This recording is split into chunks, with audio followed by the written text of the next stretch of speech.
Par rapport au contexte historique, vous vous souvenez que c'est une période où il y a beaucoup de conflits en fait à la Mecque. C'est-à-dire que le message que le prophète amène crée des tensions énormes, crée des conflits énormes dans les familles, entre ceux qui suivent le prophète qui sont convaincus de ce message, ceux qui nient mais ne font pas que nier, qui combattent le prophète font tout pour le mettre à l'écart et l'empêcher de diffuser son message.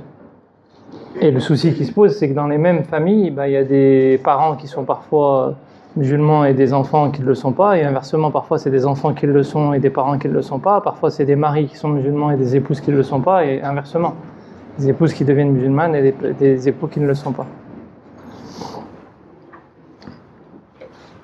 Et donc forcément, ça crée des tensions, ça va créer des tensions importantes,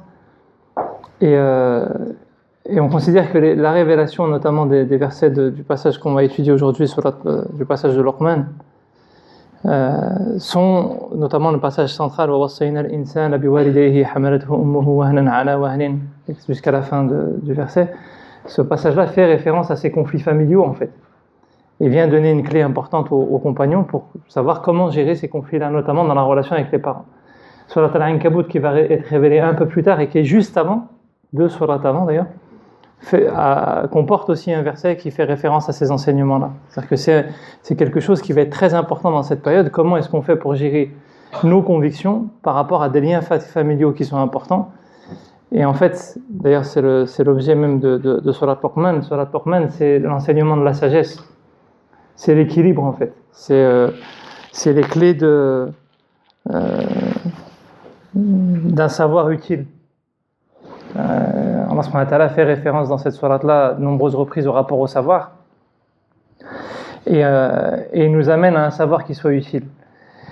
Ça, c'est par rapport au contexte historique où Allah subhanahu wa ta'ala va donner justement aux compagnons les possibilités de savoir comment gérer au mieux des situations de conflit, des situations de trouble, des situations de tension qui peuvent nous toucher au plus proche, qui peuvent nous toucher jusqu'à dans notre intimité, dans nos familles. Et notamment dans Surat Luqman, Allah subhanahu wa ta'ala va venir beaucoup avec les signes de la création pour amener ces enseignements-là. Donc ça, c'était en introduction par rapport aux circonstances historiques, qui sont des circonstances de troubles importants, comme on peut en vivre parfois dans nos familles, quand certains font le choix de cheminer vers Dieu et que tout le monde ne suit pas dans la famille, quand parfois il y a des tensions dans la communauté, que certains groupes partent dans un sens et puis d'autres partent dans un autre, quand parfois il y a des gens qui nous sont proches, qui ne comprennent pas notre cheminement, quand parfois, donc Allah subhanahu wa ta'ala, il nous donne des clés importantes, mais au-delà de ces clés importantes, il nous dit que finalement ces clés-là et cette sagesse, elle est à relier à la compréhension du sens de l'épreuve, elle est à relier à la compréhension du fait qu'il y aura toujours de la dualité.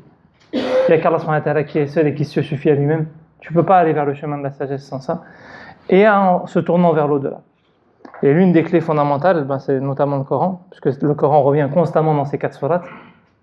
C'est le point de convergence de ces 4 sourates, c'est le Coran.